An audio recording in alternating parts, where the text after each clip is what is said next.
வணக்கம் நட்பூக்களே.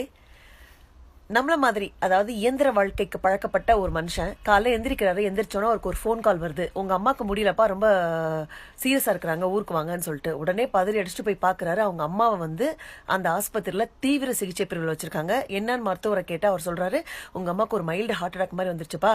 வெளியே நிக்கிற சில முதியவர்கள் தான் உங்க அம்மா வந்து ஆஸ்பத்திரியில் அட்மிட் பண்ணாங்க. அவங்க யாரெல்லாம் எனக்கு தெரியாது, வெளியே போய் பாருங்க அப்படின்னு சொல்றாரு. வேகமா ஓடி போய் பார்த்தா கொஞ்சம் 4-5 பேர் நிக்கிறாங்க. போய் பார்த்து, நீங்க எல்லாம் யாருங்க, நான் உங்களை பார்த்ததே கிடையாது, எங்க அம்மாக்கு என்னாச்சு, எனக்கு உங்களை தெரியுமா, நீங்க யாருன்னு எனக்கு கண்டுபிடிக்க முடியலையே அப்படின்னு கேட்குறாரு.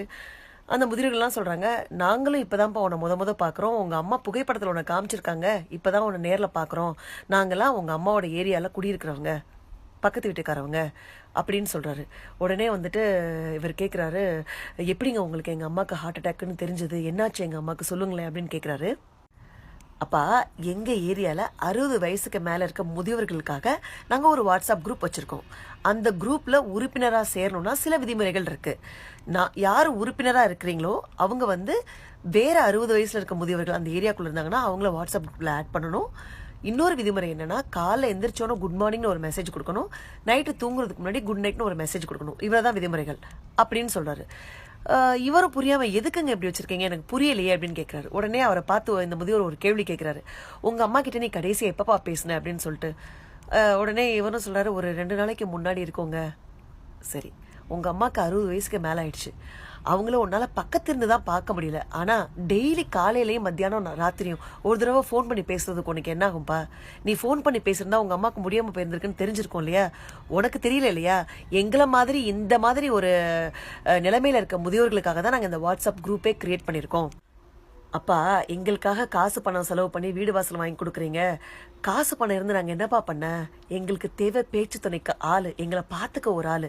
அது இல்லாம நாங்க எவ்வளவு கஷ்டப்படுறோம் தெரியுமா? உங்களை வளர்க்கறதுக்கு நாங்க படுற கஷ்டத்தை விட தனியா இருக்கிறதுக்கு நாங்க படுற கஷ்டம் வெளியே சொல்ல முடியாதுப்பா. அதனாலதான் இந்த வாட்ஸ்அப் குரூப் கிரியேட் பண்ணிருக்கோம். காலையில ஒரு குட் மார்னிங் மெசேஜ் போட்டாங்கன்னு வச்சுக்கோங்க, அவங்க நைட் நல்லா தூங்கிருக்காங்க, தூங்குனாங்களோ இல்லையோ காலையில இருக்காங்க, நைட்டு தூங்குறதுக்கு முன்னாடி ஒரு குட் நைட் மெசேஜ் போட்டாங்கன்னா நாள் முழுவதும் அவங்க நல்லபடியா இருந்திருக்காங்கன்னு அர்த்தம். இதுக்காக தான் நாங்க இந்த வாட்ஸ்அப் குரூப் கிரியேட் பண்ணிருக்கோம்.